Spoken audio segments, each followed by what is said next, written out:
Gold trusted gold buyers మీరు తాకట్టు పెట్టిన బంగారాన్ని విడిపించి ఈ రోజు ఉన్న మార్కెట్ ధరకు కొనబడును.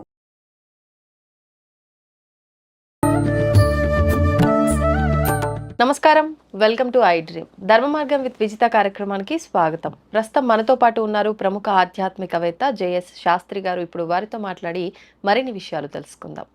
నమస్కారం అండి. నమస్కారం. గురుగారు, ప్రతి ఒక్కరికి కావాల్సింది ఏంటి? డబ్బు. డబ్బు అంటే లక్ష్మీదేవి అని చెప్పి భావిస్తూ ఉంటాం. కానీ డబ్బు ఒక్కటే కాదు. లక్ష్మి అంటే, ఐశ్వర్యం అంటే, ఆరోగ్యము అన్నీ ఉండాలి కదా. అవును. ఆర్థికంగా బాగుండాలి, ఆరోగ్యపరంగా బాగుండాలి, అన్నీ బాగుంటేనే ఐశ్వర్యం మనకు నిజంగా ఉన్నట్టు అర్థం. అయితే ఇప్పుడు మనం డబ్బు విషయానికే వద్దాము. ప్రతి ఒక్కరికి కావాల్సింది ఎక్కువగా ఏంటి అంటే డబ్బే అనుకుంటారు కదా.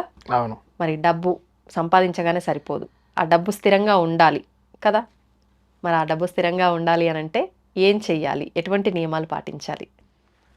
శ్రీ గురుభ్యో నమః. శ్రీ మహాగణాధిపతయ నమః. శ్రీ మహాసరస్వత్యై నమః. హరి ఓం. శ్రీమాత్రే నమః. ఎవరికైనా కూడా ముఖ్యంగా ధనము చాలా ముఖ్యమైంది.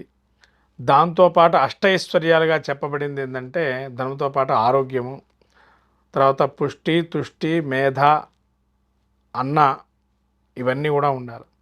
అంటే వీటిలో ఇవన్నీ ఏంటండి అంటే తుష్టి అనేది మనం తినే పదార్థాలు మంచిగా భోజనం రుచికరంగా ఉండే దాంతో మన యొక్క ఆరోగ్యం బాగుంటుంది. అట్లా ఆరోగ్యం అనేది కూడా ఒకనొక ఐశ్వర్యమే. తర్వాత దీంతో పాటు కూడా పుష్టి తినంగానే సరిపోదు. మనకు ఈ యొక్క నరాల్లో కానీ మనకు ఉండేటువంటి హార్మోన్స్ కానీ బ్యాలెన్స్డ్గా ఉండాలా, అటువంటి ఆహార పదార్థాలు తీసుకోవాలా, అలా పుష్టి. తర్వాత 10 మంది జనాల్లో మన పేరును మెచ్చుకునేటట్టుగా ఉండాలి, అది వృద్ధి. తర్వాత మనకు ఈ తుష్టి, పుష్టి, వృద్ధి, ఇంకా ఆరోగ్యము, అన్నాద్యం. సమయానికి భోజనం చేయని వాళ్ళు చాలామంది ఉన్నారు ఇవాళ. అవునండి. కొందరికేమో యాంత్రిక జీవనంతో చేయలేరు, కొందరేమో డబ్బున్న ఆ యొక్క హడావుల్లో ఆ ఉద్యోగం చేస్తున్నారు కావచ్చు, లేదైనా అక్కడ వాళ్ళు ఉండేటువంటి పరిస్థితులు, బిజినెస్లో ఉండే వ్యాపార సంస్థల్లో ఉండేటువంటి వారు అధినేతలు ఉండొచ్చు. దానికి ప్రాముఖ్యత ఇచ్చే ఆరోగ్యానికి పక్కకు పెట్టే అవకాశం కూడా ఉంటుంది. అలా కాకుండా సమయానికి భోజనం చేయటం వల్ల కూడా మనకి ఎటువంటి అనారోగ్యం రావు. అందుకని ఆరోగ్యమే మహాభాగ్యం అన్నారు. అంటే ఆరోగ్యాన్ని చూసుకుంటే ఆటోమేటిక్గా అన్నీ కూడా మనకు కలిసి వస్తాయని చెప్పి. స్థిర నివాసంగా డబ్బు మనకు ఉండాలి అని అంటే ముఖ్యంగా ఇంట్లో పరిశుభ్రంగా ఎప్పుడు ఉండాలి. ఎప్పుడైతే ఇల్లు పరిశుభ్రంగా ఉంటుందో అప్పుడు మన యొక్క స్థిర జీవనంలో అనుకూలమైన డబ్బు మనకు వస్తుంది. ఇంకో విషయం మీరు గమనించాల్సిన విషయం, అందరూ కూడా తెల్లారంగా ఏం చేస్తారు? ఇల్లు తుడవటం చేస్తారు. అవును. రాత్రులు ఎక్కడున్న చెత్త అక్కడే పడేస్తారు. పొద్దున ఉడుచుకోవచ్చులే అని పడేస్తారు. అవును. మనం చేసే అతిపెద్ద తప్పదే. ఓకే. స్థిర నివాసం లక్ష్మీదేవి ఉండాలి అంటే మీకు చిన్న విషయం, సాయంత్రం పూట దీపారాధన చేస్తున్నారు. ఎందుకు చేస్తున్నారు? సాయంత్రం పూట మనకు లక్ష్మీదేవి ఉండే వేళలో ఏంటంటే పొద్దున్నే సూర్యుడు వచ్చేటువంటి రశ్మితో లక్ష్మీదేవి మన ఇంట్లో వస్తుందని. తర్వాత ఐశ్వర్యము ఇంకా ఏ విధంగా పెరుగుతుంది మన ఇంట్లో అంటే బిల్వం ఎప్పుడైతే ఆరాధనలో మనం వాడుతుంటామో ఈశ్వరుడికి కానీ లక్ష్మీదేవికి కానీ అలా ఐశ్వర్యం లభిస్తుంది. అంటే నిత్య పూజలో బిల్వ దళాలు ఖచ్చితంగా ఉండాలి. తర్వాత బిల్వదళంతో పాటు విభూతి నిత్యము పెట్టుకోవాలి. పూజాది కార్యక్రమంలో చేసుకున్నా లేదా ఇంకా మనం ఎక్కడికైనా వెళ్ళినా గుళ్ళో కూడా విభూతి అనేది పెట్టుకోవడం వల్ల ఐశ్వర్యం కలుగుతుంది. తర్వాత నెయ్యి ఖచ్చితంగా తినాలి. నెయ్యి మనం తినాలంటే బరువు ఎక్కుతామని తినం ఇవాళ. నెయ్యికి లక్ష్మీదేవికి ఏదైనా మేధాశక్తి, అది కూడా మనకు ఒక ఐశ్వర్యమే కదా. మేధస్సు, షార్ప్ బ్రెయిన్ ఉంటేనే కదా ఏ పనైనా చేయగలుగుతాం. అంటే నెయ్యిలో కూడా అమ్మవారు ఉంటుంది అని అర్థం. ఓకే. కాబట్టి ఆ విధంగా నెయ్యి.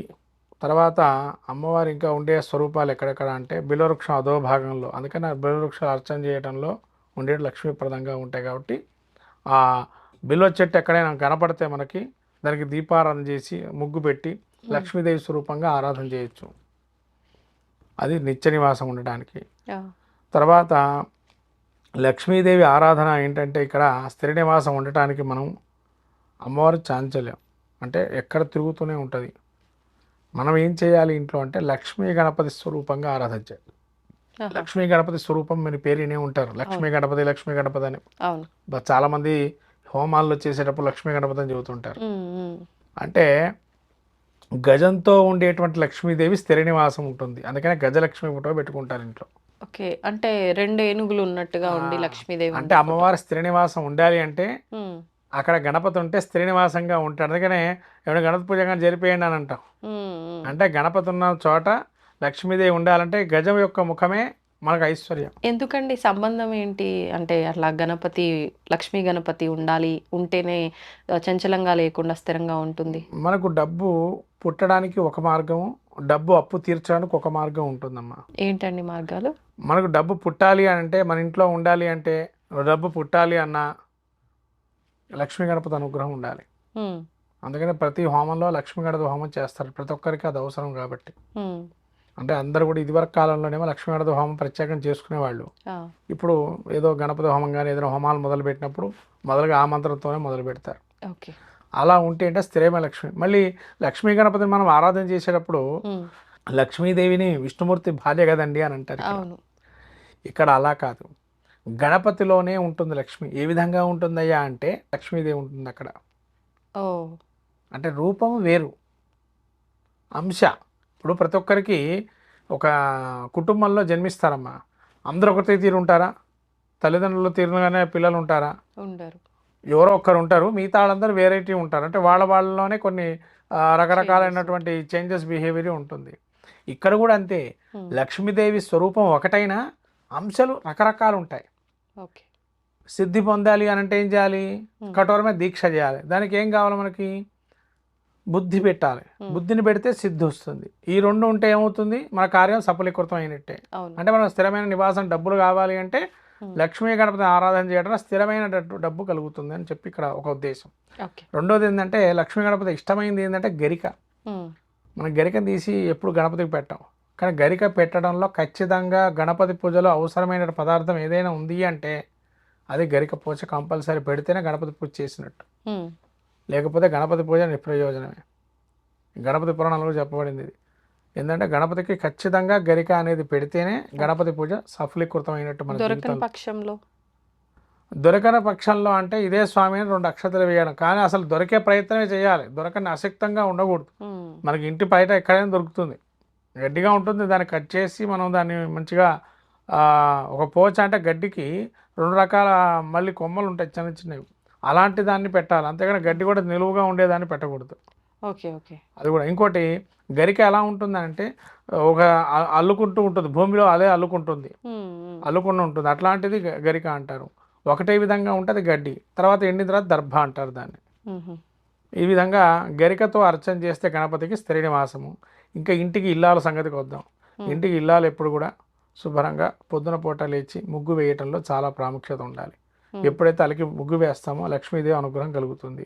అంటే అమ్మవారు స్వాగతం పలకడానికి ముగ్గు వేస్తాం, దేవతా స్వరూపాన్ని. అందుకని ముగ్గు వేయాలి. పొద్దున్న లేవంగానే సూర్యోదయం వేళ అవుతుండగానే, ఇంకా సూర్యోదయం అవుతుంది అనగానే ముగ్గు వేసేసేయాలి. ఇప్పుడు 5:50కి ఉందనుకోండి, 5:40 కల్లా ముగ్గు అక్కడ ఉండాలి, సూర్యోదయం కల్లా. అలా ముగ్గు వేయటం. తర్వాత నిత్యం కూడా వీళ్ళు చేసుకునేటువంటి కార్యక్రమాల్లో మంచిగా వస్త్రధారణ చేసి లక్ష్మీదేవి అనుగ్రహానికి దీపారాధన, పొద్దున్నే సూర్యోదయం అయ్యేటప్పటికి దీపారాధన ఉండాలి. తర్వాత మనకు మామిడి కొమ్మలు పైన కడుతూ ఉంటాం తోరణంగా, అది ఎండిపోయి ఉండకూడదు, ఎప్పుడు పచ్చగా ఉండాలి. అది కూడా ఒకానొక మనకు సాంప్రదాయం. లక్ష్మీదేవి శ్రీనివాసం ఉండాలంటే శుభకార్యాలకి పండగలప్పుడు పెడతాం, కానీ ఎప్పుడు కూడా బోసిపోయినట్టుగా ఉండకూడదు. ఖచ్చితంగా తోరణం కడుతూ ఉంటే కనుక లక్ష్మీ అనుగ్రహం కలుగుతుంది. అంటే ఏ అకేషన్ లేకపోయినా, అకేషన్తో సంబంధం లేదు. ప్రతి శుక్రవారం కట్టుకుంటే మరీ మంచిది, లేదా ఒక వారం పెట్టుకోవాలి. ప్రతి వారంలో ఒక వారం అమ్మవారికి ఒక అనుగ్రహంతో అది కట్టుకోవాలి. శుక్రవారం కావచ్చు, లేకపోతే ఒక రోజు అని లేదు, ఒక వారం అని లేదు, ప్రతినిత్యం కట్టినా ఇబ్బంది లేదు. నిత్య కళ్యాణం పచ్చతోరణం అంటారు. ఇప్పుడు చాలా మంది అలా తోరణం ఉండాలని చెప్పి ఆర్టిఫిషియల్ పెడుతున్నారు కదా, అవి ఆర్టిఫిషియల్ ఉంటే ఆర్టిఫిషియల్గా డబ్బు వస్తుందమ్మా. ఆర్టిఫిషియల్ ఉంటే ఆర్టిఫిషియల్ ఇవాళ వస్తుంది, రేపు వెళ్ళిపోతుంది, అంతే. గారి డబ్బు స్థిర నివాసం ఉండదు. ఏదైనా ఒరిజినాలిటీ ఏంటంటే మనకి ఏది దేవుడు సృష్టిలో ఉన్నాయో వాటిని మనం తీసుకోవాలి. ఇంకో విషయం ఏంటంటే ఇది నియమాలు పాటించాలి. అందులో శుచిగా ఉండాలి, ఇవన్నీ నియమాలు పాటిస్తే అప్పుడు స్థిర నివాసం ఉంటుంది. రాత్రి సమయంలో ఏం చేయాలంటే ఉత్తరంలో కిటికీ ఉందా లేదా మన ఇంట్లో చూసుకోవాలి. ఉత్తరాన కిటికీకి శుభ్రంగా అర ఉంటే కనుక దాన్ని తుడిచేయాలి. తుడిచేసి పెట్టుకొని మళ్ళీ ఇంటి ప్రధాన ద్వారానికి చుట్టూరా చెత్త చేరకుండా ఉండాలి. చెత్తను మొత్తం రాత్రి తుడిచేసి పడుకోవాలి. అంటే ఇల్లంతా రాత్రి ఊడిచేయాలి. పొద్దున్న లేచి నీళ్లు చల్లుకొని ముగ్గేయటమే ఉండాలి. ఊడవడం కూడా ప్రధాన అంశం ఏంటంటే రాత్రిపూట ఊడ్చిపెట్టుకోవాలి. అంతేగాని పొద్దున్న లేచిన తర్వాత ఊడవడం కాదు.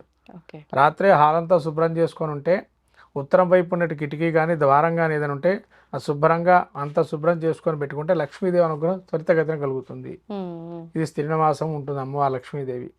అట్లానే దీపారాధన, పొద్దున సూర్యోదయం కానీ దీపారాధన. ఇంకా విషయం చెప్పాలంటే మనకు డబ్బు ఎప్పటికీ నిత్యం మన ఇంట్లో ఉండాలి అని అంటే కనుక ఈ లవంగాలు ఉంటాయి కదా, లవంగాలు తీసుకొని మనం చేసే దీపారాధనలో లవంగాలు వేయాలి. లవంగాలు వేస్తే దీపారాధన చేస్తే కనుక సూర్యోదయం వేళ శీఘ్రగతిన లక్ష్మీ అనుగ్రహం కలుగుతుంది దీపంలో వేస్తే.